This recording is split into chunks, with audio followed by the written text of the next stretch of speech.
Mwongeye kwirirwa nshuti bakunzi b'Umubavu TV Gospel, nizere ko mukomeje kugira ibihe byiza cyane kuri mwe mwese mukurikira ibiganiro tubagezaho bigendanye n'iyobokamana, bigendanye n'ubutumwa bwiza, bugendanye n'indirimbo z'abamakorali atandukanye, bitaramo by'abantu batandukanye. Turakomeza kubashimira cyane. Ubu ngubu rero twinjiye mu wundi mwanya wo kujya tubagezaho ijambo ry'Imana n'abakozi b'Imana batandukanye. Turi kumwe rero na Pastor Nshimiye, n'uwo mwitorero rya Blessing Family Miracle rikorera mu mujyi wa Kigali, ariko ubu ngubu cyane cyane gukorera mu karere ka Huye. Tugiye kuganira nawe rero, mwumvishije ubuhamya bwe kubakurikirana n'ubundi umubavu.com cyangwa se Umubavu TV online, nayo ni channel yacu, mwumvishije ubuhamya bwe. Ubu ngubu rero hano ni ijambo ry'Imana tugiye gukurikirana, arakubwira ngo humura, arakubwira ngo subiramo imbaraga, ni byinshi akuzaniye. Wowe gusa icyo usabwa, niba utaranakora subscribe, akora subscribe kugira ngo ujye ubasha gukurikira ibiganiro nk'ibi ngibi. Kandi niba unakunze ikiganiro nk'iki ngiki, ni byiza ko niba ufashijwe nawe ufasha abandi gufashwa. Fata iki kiganiro gisangiza inshuti zawe, zibwire ngo Imana irakuzi, Imana irakuzi muri uyu mwaka wa 2020. Mubwire amagambo meza amufasha kugira ngo akomeze agire ubuzima bwiza, akomeze agubwe neza ari mu Mana. Tugiye gukurikira rero Pastor Nshimiye agiye kutugezaho ijambo ry'Imana rigufashe, ufashe n'abandi kugira ngo nabo bafashwe. Komeze rero mukurikire, kandi mujye muri comment, mushireho comment, munatubwira abantu mwifuza ko twazaya tujya kubasura, bakabagezaho ijambo ry'Imana. Hanyuma rero natwe turakomeza kubana namwe. Mukomeze mugubwe neza rero, mugira ibihe byiza mu ijambo ry'Imana, ndetse munakira n'agakiza kubarabyumva, kubararikurikira batarakizwa. Usige nimero yawe tuzakuvugishe, tukurangire aho yabakorera, cyangwa se nawe ubwe arakora iki kiganiro, arasengera abantu bari buze kuba bakeneye gusengerwa, kandi azajya akomeza no kubakurikirana. Mugira ibihe byiza rero, mwumva ijambo ry'Imana. Reka mbasuhuze mbifuriza amahoro y'Imana abane namwe, kandi ubuntu bw'Imana bukomeze bubane namwe. Imana ibaha umugisha. Ni Pastor Nshimiye ubasuhuza, ubifuriza n'umwaka musha, mutangiye umwaka musha w'umugisha, kandi uyu mwaka uzababere umwaka mwiza, uzababere umwaka w'amahoro, uzababere umwaka w'imbaraga. Imana rero ibaha umugisha. Ni Pastor Nshimiye rero, umushumba wa Blessing Miracle ukorera hano mu mujyi wa Huye kuri Hotel Caredo. Imana idahana umugisha. Rero nejejwe nuko Umubavu TV wadusuye kugira ngo tuganire ku ijambo ry'Imana, kuko turabizi mukunda ibiganiro byanjye byinshi, ariko uyu mwanya nifuje kugira ngo tuganire ku ijambo ry'Imana, kuko ijambo ry'Imana riruta ibindi bintu byose. Ijambo ry'Imana n'ubutsinzi, ijambo ry'Imana n'inkomezi, ijambo ry'Imana niryo ryonyine rishobora kugira aho rikuvana rikagira naho rikugeza. Wowe rero unkurikiye uri hirya no hino, wowe unkurikiye uri ku migabane myinshi cyane, ukunda gukurikira Umubavu TV, Yesu akumpera umugisha. Reka manze nkusengere kugira ngo tubone gusoma ijambo ry'Imana. Data, mu izina rya Yesu, uri Imana ikomeye, uri Imana ifite imbaraga, uri Imana ifite ubushobozi. Uyu mwanya turasenze kugira ngo iri jambo ryawe ngiye kuvuga ntabarige ahubwo izina ryawe rihabwe icyubahiro. Urakoze rero kuko ugiye kubana nanjye, kandi ukaba ugiye kunyiyereka mu izina rya Kristo Yesu, amen. Itorero Blessing Miracle risengera hano kuri Hotel Caredo. Duterana ku cyumweru guhera saa 3 kugera saa 6, tukagira ikindi gicaniro nanone kiba ku cyumweru gitangira saa 11 kikagera saa 2 za nijoro. Aya materaniro yose aba ari amateraniro y'imbaraga. Tukagira n'igicaniro nanone gitangira kiba ku wa gatatu, kigatangira mu gitondo kugera saa 2, kuko nanone aba ari amateraniro abiri, rimwe ritangira mu gitondo rigasoza saa 11. Saa 11 abakozi bakaba baje mu materaniro. Rero aho uri hariho hose turakorarikiye aya materaniro yose ngo hayi. Imana rero ikumpera umugisha. Imana ikumpera umugisha aho uri hariho hose, kandi ndabizi mfite inshuti nyinshi mukunda kunkurikirana. Imana ibampera umugisha. Turasoma ijambo ry'Imana hano muri Bibiliya. Nubwo mubona mfite smartphone, ariko mwese murabizi ko smartphone ziba nk'amabibiliya. Imana rero ibampera umugisha. Turasoma ijambo rito nshaka ko tuvuganaho, riri muri Yohana 14 guhera ku murongo wa mbere. Haravuga ngo 14 guhera ku murongo wa mbere, haravuga ngo ntimuhagarike imitima yanyu, mwizere Imana nanjye munyizere. Mu rugo kwa data harimo amazu menshi, kandi iyaba adahari mba mbibabwiye. Toma aramubaza ati, databuja, inzira twayibwirwa n'iki? Yesu aramusubiza ati, nijye nzira, nijye kuri, nijye bugingo. Nimwakire ijambo ry'Imana. Imana ibampera umugisha mwebwe mudukurikiye, mukurikiye Umubavu TV. Imana ibampera umugisha. Rero nifuza kuganira namwe ijambo ry'Imana kugira ngo ubuntu bw'Imana bukomeze bubane namwe. Bibiliya ibivuga neza, Bibiliya ni nziza, kandi Bibiliya ni ngari, Bibiliya ni ubutsinzi, Bibiliya ni inkomezi. Bibiliya iravuze ngo muri Yohana 14 iravuze ngo ntimuhagarike imitima yanyu, mwizere Imana nanjye munyizere. Mu rugo kwa data harimo amazu menshi, iyaba adahari mba mbibabwiye. Aya magambo yavuzwe n'umugabo yitwa Yesu. Yesu niwe yavuze aya magambo, ayababwira mu gihe kitari kibakomereye, ubwo bari batangiye kwibaza ati mbese bizagenda gute, nkuko nawe uri kwibaza ati mbese uyu mwaka bizagenda gute, 2020 bizagenda gute. Ariko nje nk'umuhanuzi wo kukubwira ngo Imana niyo ifite kuntu izabigenza.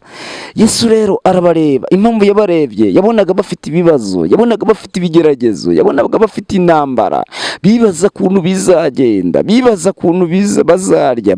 Bari barasize byinshi, bari baratakaje byinshi. Ariko Yesu arabareba, ababonamo ikibazo, nkuko ndi kukureba nanjye nkakubonamo ikibazo. Arababwira ngo bene data, nimuhagarike imitima yanyu. Kuko bari bafite ikibazo cy'amazu, bari bafite ikibazo cy'imibereho. Ariko kubera iki muhagaritse imitima? Kubera iki mwacitse intege? Kubera iki mwacogoye? Arababwira ngo nimuhagarike imitima yanyu. Benobini ya Sinclair Drum. Mwizere Imana nanjye munyizere. Mwumva iri jambo ryo kwizera, hari abantu benshi badasobanukiwe ijambo ryo kwizera. Abantu barasenga ariko kwizera kwarabananiye, abantu bariyiriza ariko kwizera kwarabananiye. Arabwira ngo mwizere Imana rotikerebo oneaskide, nanjye munyizere.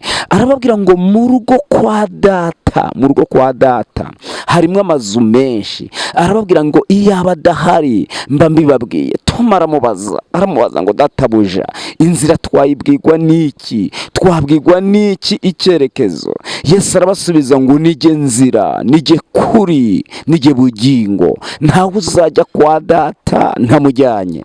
Muvandimwe, nubwo uhagaritse umutima, nubwo ucogoye, nubwo wihevye, nubwo ibibazo ari byinshi, nubwo ibigerageza ari byinshi, ariko nje kukubwira ngo mu ijuru hari Imana itabara, mu ijuru hari Imana irengera, mu ijuru hari Imana izura. Uhagaritse umutima ukavuga ati ariko Mana, ko 2019 yarangiye ikarangira nta kintu mfite, k'ivyo nashatse kugeraho ntabigezeho, none ninje muri 2020, Mana bizagenda gute? Oya, lekomene saidra, reka nkubwire ngo humura. Inosika, humura. Hirya y'ubwo buzima hari ubundi buzima. Witakariza Imana icyizere, ahubwo komereza Imana icyizere. Yikomereza icyizere, kuko niyo ifite ijambo rya nyuma ku buzima bwawe, niyo ifite ijambo ry'iherezo ku buzima bwawe. Birashoboka rero uyu mwanya ukaba wihevye, ariko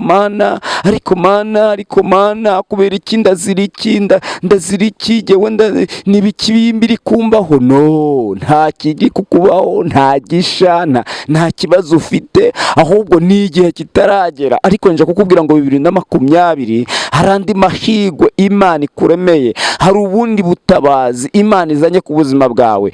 Birashoboka ukaba uri mu mibabaro myinshi, ukaba uri mu gahinda kenshi, ariko umva Yesu kunavuze, aravuze ngo ntuhagarike umutima. Urawuhagaritse koko, kandi reka uhagarike. Wanyuze mu ntambara nyinshi, wanyuze mu bigeragezo byinshi, abantu wari uzi ko ari inshuti bakuvuyeho, abo wari uzi ko ari abakunzi bawe baragutaye. Ariko umuririmbyi umwe yaravuze ngo iyo badutaye iradutoragura, iyo batuvuyeho itugarukaho. Kandi nujya ubona abantu bakwanze, uzajya umenya ko hirya hari abandi bakunzi Imana yateguye ku buzima bwawe. Imana iguha umugisha. Yesu ashimwe cyane. Yesu rero aravuga ngo ntimuhagarike imitima mitima yanyu.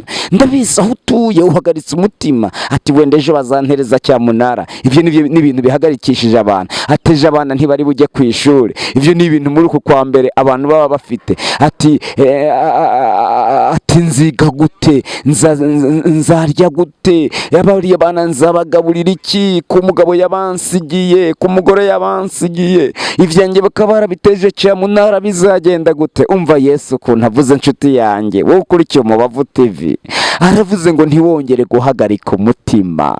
De komberera siklere vaidrai. Ndi umugabo wo guhamya ko Imana ihumuriza umutima.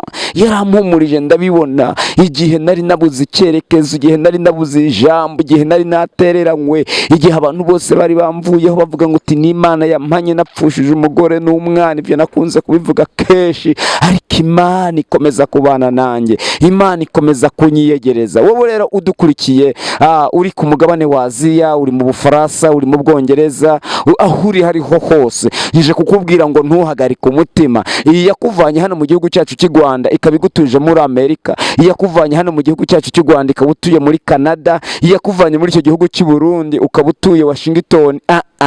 None ibyo bibazo nibyo bitazarangira ngo wabuze akazi. No, humura, nje kukubwira ngo ntiwongere guhagarika umutima. Niko Imana ivuze muri uku kwezi kwa mbere kuri iyi tariki, niko Imana ivuze ngo ntiwongere guhagarika umutima, wizere Imana. Ikintu cya mbere ni ukwizera. Ahubwo wowe impamvu uhagaritse umutima, wacitse mu nzu y'Imana, wacitse mu rusengero, ntabwo ivy'Imana ugishaka kuvyumva, warashaririwe, wahuye n'ibibazo byinshi, uwo wari wizereyemwo nta mbaraga gifite. Ariko nje kukubwira ngo humura mama, humura wa mugabo we, humura wa mukobwa we, humura, erega nawe uzashingirwa. Wa musore we, humura, humura, ntiwongere guhagarika umutima, ntiwongere guhagarika umutima. Niko Imana ivuze. Wizere Imana, wizere Imana yaguhamagaye, wizere Imana yagutoranyije, wizere Imana ikugejeje aya magingo aya, wizere Imana, wizere Imana n'abahanuzi bayo mubizere. Imana ishimwe cyane. Yesu arongera arabakomeza, Yesu arabahumuriza, Yesu abasubizamo ibyiringiro, Yesu abasubizamo imbaraga. Nje kugusubizamo imbaraga nkubwira ngo hirya y'ubwo buzima hari ubundi buzima, hirya y'imibabaro hari umunezero, hirya y'intambara hari uguseka, hirya yo kuvugwa nabi hari ukuvugwa neza. 2020 nkwatuyeho umugisha mu izina rya Yesu, nkwatuyeho guseka, nkwatuyeho indirimbo nsha. Yesu rero arabakomeza, abasubizamo ibyiringiro, arababwira ngo nubwo bikomeze gutyo bizarangira. 15 ku murongo wa 18 niho havuga muri Yohana nyene, niho havuga ngo abisi nibabanga muzamenye ko abanje kunyanga batarabanga. Iyo mubabisi, abisi baba bakunda, ariko kuko nabatoranyije mu bisi niyo mpamvu abisi batabakunda. Yesu ashimwe cyane. Wahuye n'abisi barakugwanya, bakuvana mu kazi, uhura n'abisi baguteranya n'inshuti yawe, uhura n'abisi bagutwara umugabo, uhura n'abisi bagutwara umugore, uhura n'abisi bakugirira nabi, uhura n'abisi baguteranya n'inshuti yawe yagufashaga, yakwishurira amashuri. Ariko nje kukubwira nk'umuhanuzi, nje kukubwira ngo humura mama, humura wa mukobwa we, hirya y'ubwo buzima hari ubundi buzima, hirya y'iyo mibabaro hari uguseka, hirya yo kubura indirimbo, hirya yo kubura ibitwenge nawe waseka, nawe waririmba, nawe byakubera, nta joro ridacya. Abisi nibabanga muzamenye ko babanje kunyanga batarabanga. Iyo mubabisi, abisi baba babakunda, niyo mpamvu ntabwo uzakundana n'abisi kuko abisi ntibagukunda. Muvandimwe, inshuti yanjye, humura, Yesu aragukomeje kuri uyu munsi, aragukomeje. Yesu arakubwiye ngo humura, ntiwongere guhagarika umutima, ntiwongere kurara udasinziriye, ntiwongere kwibaza ngo ejo bizagenda gute. Yesu afite uko azabigenza. Reka nkusubize mu ibyiringiro ngo Imana ifite umugambi mwiza ku buzima bwawe. Ni koko 2019 wahuye n'ibigeragezo byinshi, wahuye n'intambara nyinshi, abantu benshi bakuvuyeho, inshuti zarakuvuyeho, ariko nje kukubwira ngo humura, umugambi w'Imana urakomeje. Narawe ngo abantu bayovye indege, bakayovya imodoka, bakayovya za moto bagendaho, bakayovya amagare, ariko nta wayovya umugambi w'Imana. Haleluya! Nta wayovya umugambi w'Imana. Icyo Imana yakuvuzeho yarakivuze, icyo Imana yakwanditseho yarakikwanditseho. Ijambo Imana yakuvuzeho yavuze abantu badahari, niza kubisohoza izabahamagara, niza kubisohoza izabatumira nabo baze bareba ineza Imana ko igukoreye. Reka nkubwire ngo Imana iguha umugisha. We warunkurikiye, uragwaye ingwara yatumye utakaza ibyiringiro, mbese niyo kanseri bakubwiye ko itazakira, nuwo mutwe bakubwiye kudakira, nuwo mugongo bakubwiye kutazakira, nje kukubwira ngo nuwo mugongo wakira. Ariko bene yasika nayo mara bakubwiye ngo bazabaga, nje kukubwira ngo Imana yagutabara. Yesu rero akompera umugisha. Fata ahantu ugwaye nkusengere. Data mu izina rya Yesu, ndasengeye buri muntu wese warukurikiye Umubavu TV, ndamusengeye kugira ngo imbaraga zawe, ubuntu bwawe, amavuta yawe akomeza mubeho. Ugwaye umutwe, ugwaye kanseri, ugwaye umutima, ugwaye ubwonko, ugwaye ingwara yariyo yose, ndamusengeye kugira ngo mukize, ndamusengeye kugira ngo mutabare, imbaraga zawe zikomeze zimubeho. Imana rero ikumpera umugisha, Imana ikubeze ibane na ni Blessing Miracle rikorera hano mu mujyi wa Huye kuri Hotel Credo. Muje twabana na muri ya minsi nababwiye. Yesu abampera umugisha. Shalom, shalom, shalom.